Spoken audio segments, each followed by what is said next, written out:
অবশ্যই তাদের যদি অ্যাবিলিটি থাকে কেন দিবেন না। আর যেখানে আসলে তারা আমাদের U20-র একটা ছেলে দেখেছি যে ফার্স্ট ম্যাচে 2টা গোল করেছে।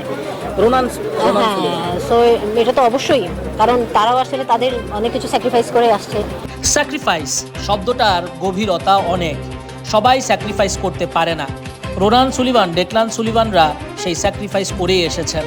আমেরিকান মুল্লুকে ক্যারিয়ার গড়তে খুব বেশি সময় লাগে না। র্যাঙ্কিংয়ের 182তম দল বাংলাদেশ, সেখানে খেলতে এসেছেন সুলিভান ব্রাদার্সরা। তাদেরকে সম্মান দেখানো তো দূরের কথা, এক ভাইকে খেলানো হচ্ছে, তবে সতীর্থদের সাপোর্ট মিলছে না রোনানের। অন্যদিকে আরেক ভাই ডেকলান সুলিভান বেঞ্চে বসেই রইলেন। এমন করলে কি নিজ খরচে বাংলাদেশে আসা বিদেশি অরিজিন ফুটবলার ডেকলান, ইব্রাহিম নওয়াজরা আর আসবে? আন্ডার-20 টিমটা খুব ভালো খেলছে, মেয়েরাও নামছে।